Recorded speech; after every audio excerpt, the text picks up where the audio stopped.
Good morning, students. In continuation with the topic non-cooperation movement that we have already started, non-cooperation movement officially began in the year 1921 when Mahatma Gandhi actually combined non-cooperation, his idea of satyagraha and non-cooperation, along with the Khilafat movement, which was essentially done to ensure the participation of Muslims in the freedom struggle of India, because they had somehow been feeling for some reason that yes, it is all a Hindu activity. It is the Hindus who are participating, the Sikhs who are participating, but no one is asking them, and they did not kind of quite understand what do they gain if the British would have left. So it was very important for them to actually bring them into the mainstream of the freedom struggle. So today we talk about the movement in the towns. That's essentially how a non-cooperation movement went about and its effects. So yeah, that is what we talk about the movement in the towns. The movement started with the middle class participation in the cities. Thousands of students left government controlled schools and colleges, headmasters and teachers resigned, and lawyers gave up their legal practices. Students, this first line is a very important line, and even if you study in future history about in future classes, that is, when you study about history, you would understand that it is always the middle class which plays the most important role in any mass movement or a revolution for that matter, because they might not be having such great numbers, but the intellectual strength, the philosophical strength is usually and mostly given by the middle class, because that happens to be the educated class, that happens to be the literate class, and they are the ones who essentially make strategies, because uh, you have to understand that the rich in any case most of the times aligns with those who are in power, right? Because they feel that their interests would be taken care of in a far better manner if they are with the ruling side rather than the peasants. Of course, it's no you do not have to be very smart to figure this out why, but the point is so the two classes that are left, middle class and the poor. Now, poor usually comes up with the numbers, right? Because there are always more poor people within a society. They are the ones who are more agitated. They are the ones who want to climb the social ladder. They are the ones who want to climb the economic ladder. That's what their aspirations are. But then, how to do it? You know, that technique, that strategy, that intellectual strength in any society, if you read throughout the past revolutions and mass movement, it is always given and rendered by the middle class. So here in India, the same thing had happened. The council elections were boycotted in most provinces except Madras, as we saw yesterday. The effects of non-cooperation on the economic front were more dramatic. Foreign goods were boycotted, liquor shops picketed, and as you see, the meaning of picket is here given in this box. Picket is a form of demonstration or protest by which people block the entrance to a shop, factory, or an office. So it is not about pelting stones and destroying the property, getting involved in arson and vandalism, but essentially it is about you just block the road or the entrance where no one can enter the shop or the factory or an office. You basically try and disrupt that activity, but through peaceful means, by just blocking the entrance, so that the people who work inside them, they simply can't enter. So the intention is not to destroy the property that is inside, it is just to prevent the people from entering, and that is known as picketing. And that's what the liquor shops were picketed. That is, liquor shops were always a great source of revenue for the government. It always is for the great. It always is a very important source of revenue for any government. Just to give you an example, just day before yesterday, of all the things in that the government has relaxed its rules, the most important it feels is the liquor shops. Yes. So coming to the point, the import of foreign cloth half between 1921 and 1922, its value dropping from rupees 102 crores to 57 crores. In many places, merchants and traders refused to trade in foreign goods or finance foreign trade. As the boycott movement spread, the people began discarding imported clothes and wearing only Indian ones. Production of Indian textile mills and handlooms went up.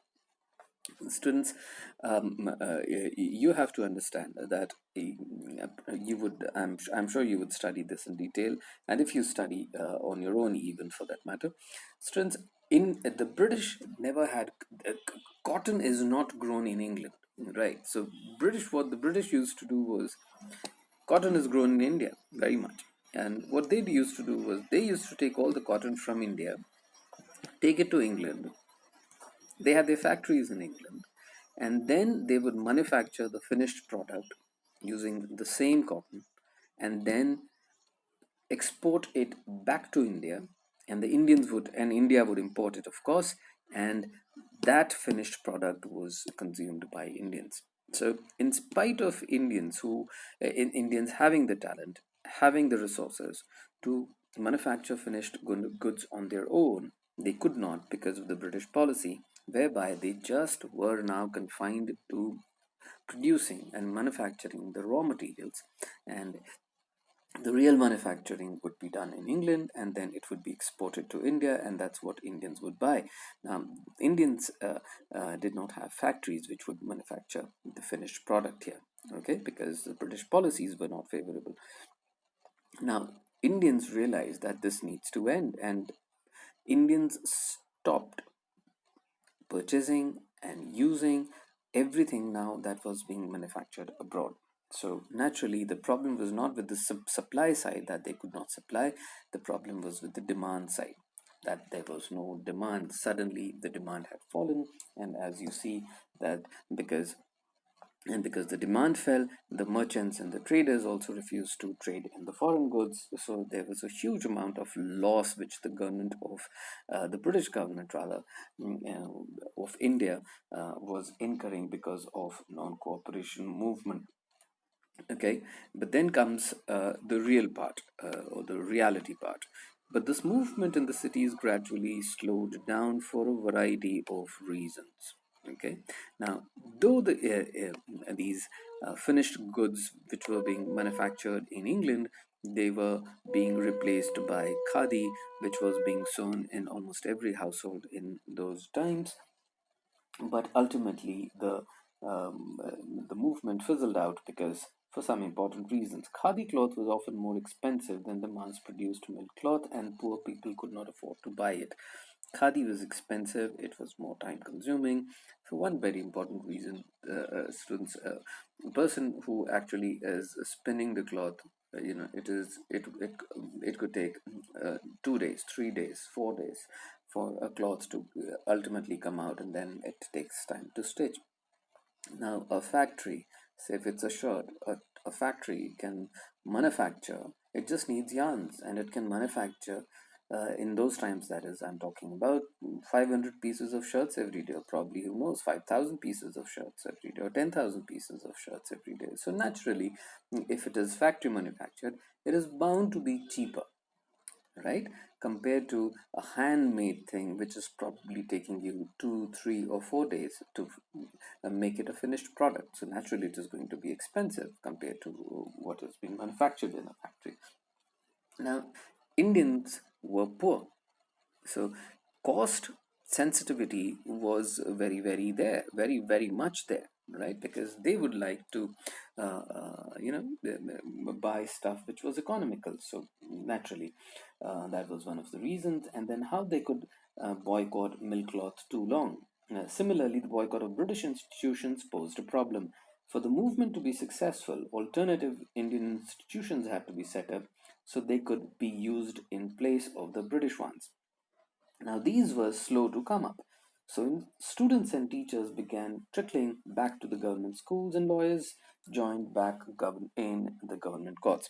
Students, it is obvious. Now, yes, it is in it, not just in any movement for that matter. Say, if you are using, say, a pen. and I say, discard this pen, this is bad, this has been made by the British, okay, this is a foreign stuff, get rid of it, get rid of it, get rid of it. Finally, you do get rid of it. But then you still need something to write with, right? Now, say India doesn't manufacture pens, or it's very, very expensive compared to what the British pen used to cost you. It used to probably cost you 5 rupees. Now, the Indian pen that I manufacture, made in India, it probably costs you 20 rupees or 25 rupees. Now, why would you be keen in purchasing that made in India pen if the British pen of the similar quality you can get it for 5 rupees? So it was the same thing here. So whether it was about goods whereby you did not have factories, or about the institutions like schools and colleges and courts. Now, fine, you want to boycott them because of the non-cooperation movement. Do it, but do you have your schools of your own? No, you don't. Do you have the colleges of your own? You don't. Do you have the whole institution of judiciary of your own? You clearly don't. So naturally, you can't keep boycotting these things and very important things for more than a few weeks. So naturally, you have to get back to where you had started. So the next topic, that is rebellion in the countryside. From the cities, the non-cooperation movement spread to the countryside. It drew into its folds the struggles of peasants and tribals, which were developing in different part of India in the years after the war. After the war, that is, after the First World War. In Awadh, peasants were led by Baba Ramchandra, a sannyasi who had earlier been to Fiji as an indentured labor. Students, this is a term, indentured labor, which you would come across quite often in lot many places. I think in some more of the chapters you would come across this term in class 11 and also in class 12. So indentured labor is something. So pay attention. Now, indentured labor is essentially when a servant or an employee, okay, uh, uh, you are essentially that servant or an employee is not paid anything for the work that he does. Okay, though he is under contract, but he would not be paid anything for the work he does, except the fooding part is taken care of by the employer, the shelter part is taken care of by the employer, but he doesn't get salary. So now what happens, how different it is, the indentured labor is that once your contract expires, say if you are under a contract for 1 year, 2 year, 3 year, 5 years, whatever it is, depending on the extent of the contract and depending on the amount of work that you have put in and the type of work that you have put in, once your contract expires, then the employer probably can, of course, he sets you free. You're not a slave, just that you don't get paid. He sets you free, and he can also, depending on the kind of work that you have done, you can also be given a plot of land to continue your own farming. Okay, so that plot of land probably where you have been working for the last 3 years, 4 years, a portion of it then is granted to you, depending, there can be different kinds of arrangements.